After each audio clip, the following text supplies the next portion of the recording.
Sekejap Kenapa? Okay, so sekarang ni given L and M are parallel. Tadi A and B yang parallel kan? And then dia nak prove and given also 1 and 7 are congruence lah.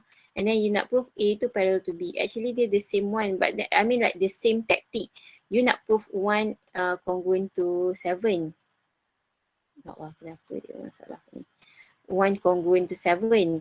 So you can use all the other figures, all the other angles ni untuk nak support. Because kalau dia kata nak prove A dengan B, given that yang ni ialah congruence, maknanya they are referring to L dengan M. Oh no. 1 congruent to 7 ialah, okay, so maknanya dia jauh sikit lah sebab dia punya ni ialah different parallel line and also different transversal. Kejap kenapa dia macam ni? Sekejap saya tengok saya ada backup tak.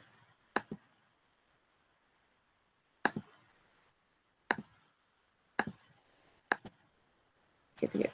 Dia error. Hopefully dia ada backup. Sekejap.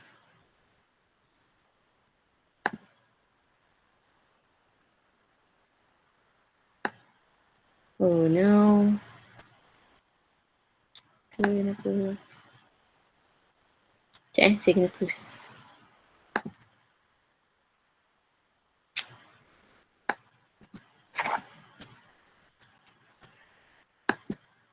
Ya.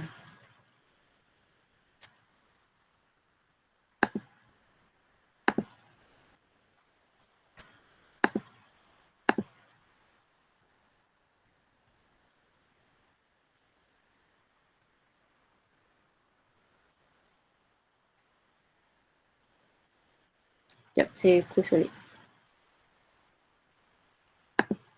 Okay. Okay, B. Okay, so kita use the information given in the question. So kalau dia kata angle 1 are congruent to angle 7, then angle 1 is equal to angle 7 lah. Tak point. Oh, sorry. Sudah. Sekejap. Saya tak pasal.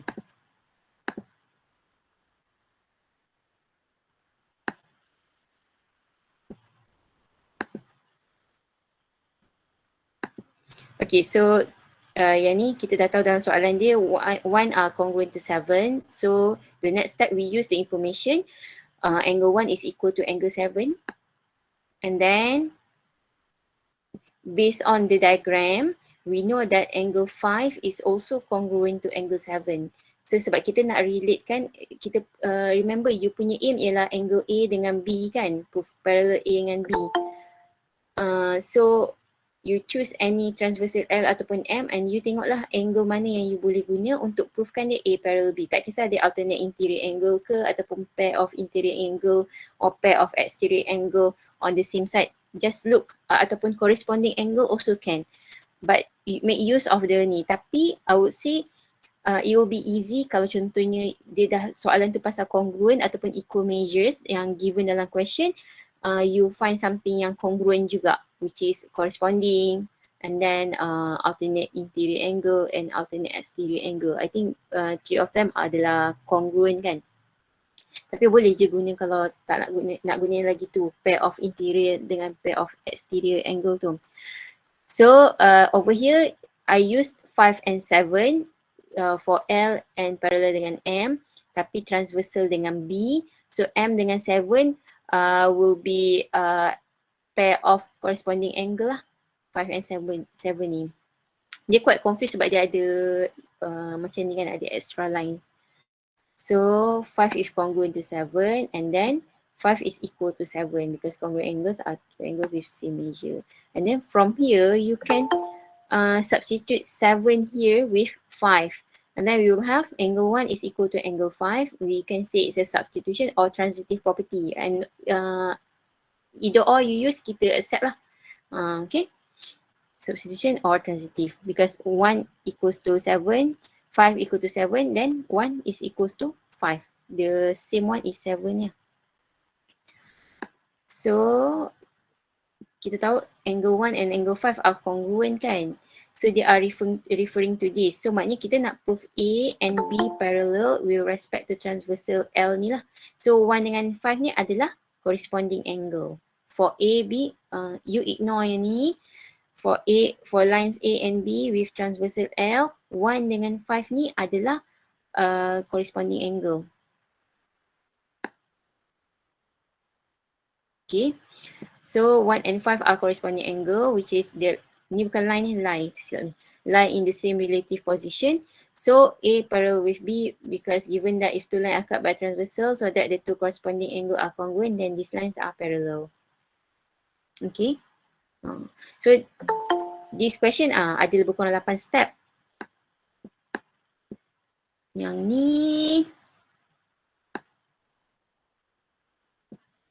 ada 7 step. Okay. Yang ni saya tak discuss sebab bagi saya yang ni agak senang. Okay, yang ni agak senang tapi sebab dia tak ada bagi diagram. So saya just nak discuss lah. Okay, given angle X and Y are complementary and Y is congruent to Z. So make use of what given in the question. X and Y complementary, that means X plus Y equals to 90 degrees, which is this one is angle addition postulate. Or you can also say is the two angles yang pasal definition complementary tu lah. If two angles are complementary, it's 90 degrees. Itulah ayat yang tu. Angle addition pun acceptable. And then X equals to Z ni based on this statement. From congruent angles are two angles with the same measure. Okay, so I would suggest you for the step 2 always try to macam follow with the what given in the question. Okay, and then we also know that by substitution property of equality, where we substitute Z dekat X over here, then we will have Z plus Y equals to 90 degrees. And then Y, and from this statement we know that Y and Z are complementary because two angles are complementary if the sum of their measure is 90 degrees. So it's proven. Okay. Okay, yang ni pun saya tak pergi sebab agak senang. Okay. Okay, given 1 and 3 are vertical angle, this one, 1 and 3. Obviously, kalau kita tahu vertical angle, dia adalah congruent dan dia adalah equal measures. But as I said, we cannot go directly to prove that. So what you can do is you make use of the other two angles. Okay, you nak make use 2 and 4 ataupun you nak make use 2 only pun boleh, 4 only pun boleh. So what I did over here is 1 and 3 are vertical angles. It's a given. So macam case kat sini, I didn't use directly from this one sebab kita nak kata apa pun kat sini kan, angle 1 and 3 are vertical angle, you cannot say anything dekat sini lah untuk continue. So what I did is, I take angle 1 and angle 2. So angle of a straight line here, 1 plus 2 is equal to 180 degrees lah. And also I take 2 and 3 here will become 180 because this one, yang ni ialah 180, this one with this line 180. Okay, and then we use the subtraction property of equality from this one. Okay, from this one here, we subtract angle 1 both side. So what's left if kita boleh omit angle 1 here, we have angle 2 equals to 180 minus angle 1. So next, you can substitute this, you can substitute this one into, substitute kat mana? Substitute dekat sini. Okay. Nanti dia lari. Yang ni substitute kat sini lah. So you replace yang 180 minus angle 1 dekat sini plus 3, angle 3 equals to 180. And then use the subtraction property of equality because we want to omit 180 ni. So the same statement here as this step 4, but you just minus 180 on both sides. So minus 180 here, minus 180 here. So what's left is you got negative negative angle 1 plus angle 3 equal to 0. Okay, so using the addition property of equality, we plus 1 on both sides. This one and this one. And then what we left is angle 3 is equal to angle 1. So we know that angle 3 equals to angle 1 and angle 3 is congruent to angle 1. If two angles are equal in measure, then they are congruent. Then you answer lah the question. Sama je. And then you boleh je kalau you nak tambah lagi satu step, reflexive property of congruence. Okay. Reflexive is A equals to B, B equals to A. Okay, last one. Saya tunjuk je dulu Okay, let's say you are given this type of question. Okay, dia punya angle dia tak tunjukkan kat sini kan, ni angle 1 ke, ni angle 2 ke, ni angle 3 ke kan. But even though dia tak tunjuk, dekat given ni dia dah refer to certain angle kan, which is POR dengan QOS. Okay, so kalau you dapat this type of question, you tak boleh consider contohnya POS. Faham tak? You tak boleh consider POS sebab dia tak written in the question. Nanti kita tengok. Sekejap Okay, given POR congruent to QOS. So congruent angle, kita tukar equal measure. POR equals to QOS. And then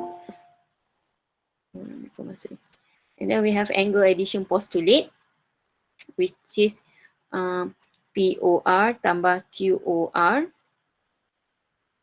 equals to POR.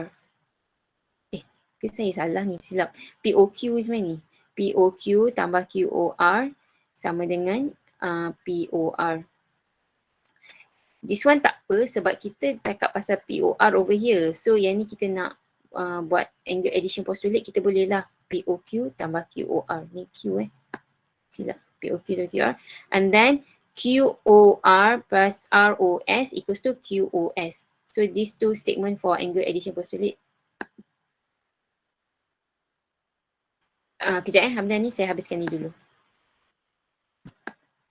And then using the substitution property of equality, we will have POQ plus QOR equals to QOS. Kita substitute kat mana?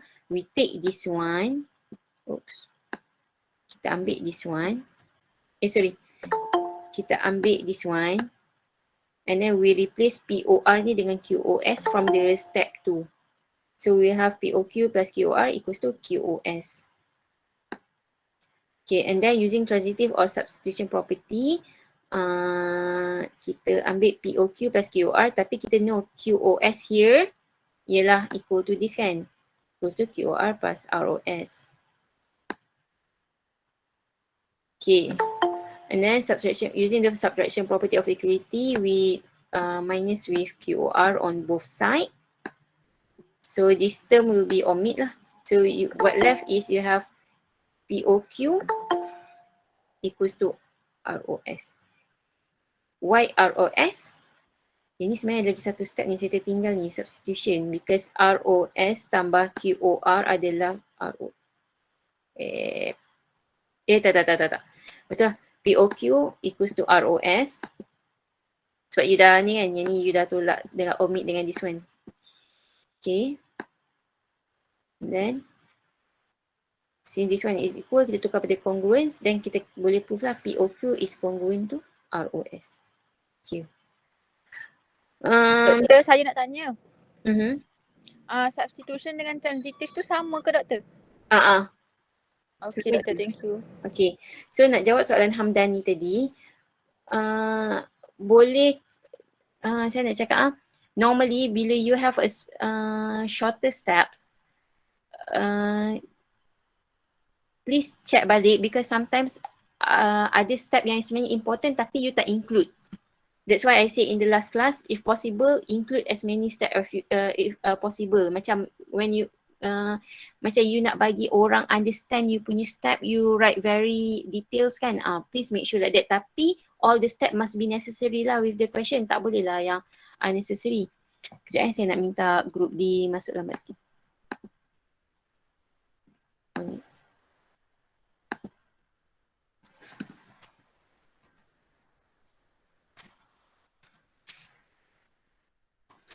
Sebab group B dia ada 2 hours. Okay. Macam yang Hamdan ni ada dalam example ni. Sekejap saya show dekat dalam kelas I think you refer to the one that you give me dekat WhatsApp ni kan.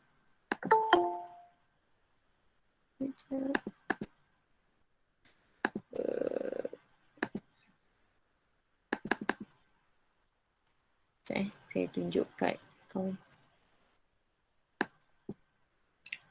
Yang ni ke yang you want to ask dekat dalam WhatsApp sebelum ni, Hamdani?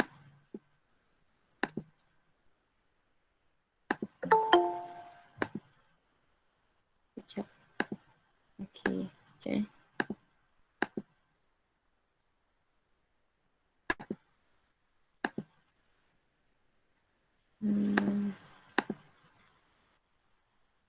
Okay, let's look at what you have here. Sekejap. So, given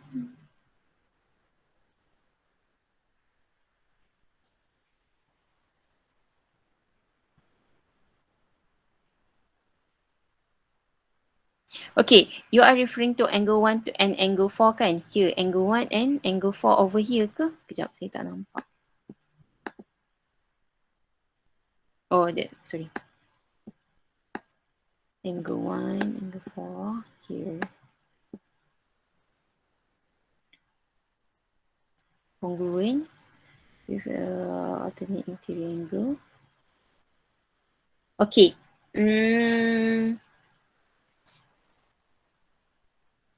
Relative property of given.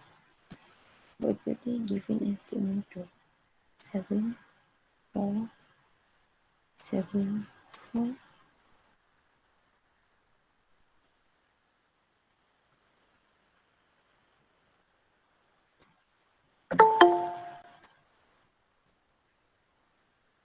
Hamdani, saya tengok balik awak punya answer ni sekejap lagi boleh tak? Okay.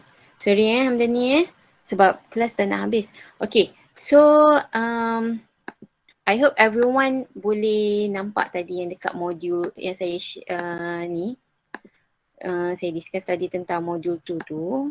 Because I think like kalau you dah jawab semua soalan in modul 2 ni, I think it will be easy for you to answer quiz 1. And given that you jawab betul lah. Tapi dia punya soalan lebih kurang macam tu je sebenarnya. Okay. Ada soalan tak? Sebab kita ada 3 minit lagi before ni habis. Doctor, I have a question. That I want to ask, is it we need to show the calculations for every step? Okay. Let me show you example.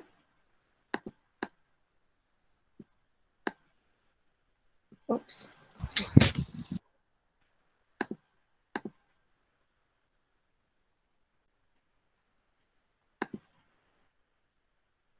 Contohnya yang ni, kejap saya cari contoh. Saya tak ada contoh kat sini ke? Yeah. Contoh yang ni ya? Yeah. That mean kalau you just write this one sahaja ke? Yeah. Boleh. Boleh. You boleh write this one. Saya just tulis ni supaya senang saya nak tunjuk kat you. Tapi kalau you nak include this step also can. Tapi please if you include this step. Alamak, kenapa dia lari? Sekejap. Okay. Kalau you include this step, make sure you also need to include this step. Jangan left with this step. Maknanya yang you tak simplify. Make sure you also include the step yang you simplify. Understand? Okay. Understand, Okay. Doctor. So ada dua cara, which is kalau you include this one, you need also include the one that you simplify. Tapi kalau you decide untuk include this second statement here, you don't have to include this one. Yang ni tak wajib to include, tapi kalau you include, you kena, yang ni adalah wajib to include. Okay? Ada soalan lagi tak?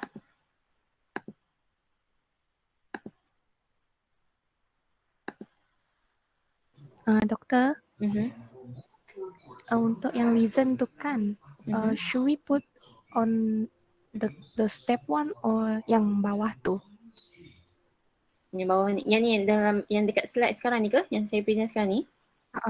The reason subtraction property of equality, should we put the one that yang step, the one yang minus angle 1 or the bottom one, the angle 2 equals to 180 minus angle 1? Boleh, tak kisah, sebab this one is actually referring to this both statement pun. Tetap kerja. Okay. That's why I ask you to write the numbers so that it will be easy. Kalau you tak write number, nanti saya tak sure kat mana kan. Write number dekat both statement dengan reason ya. Okay. Thank you, Doctor. Okay. Any more question?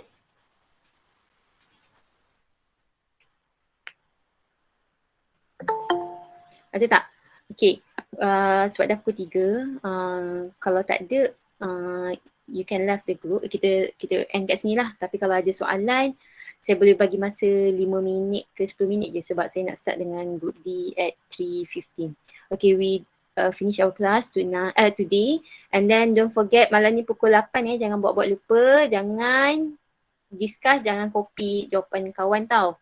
Okay, thank you everyone. Assalamualaikum. Thank you, Doctor. Thank you, Doctor. Okay, Doctor.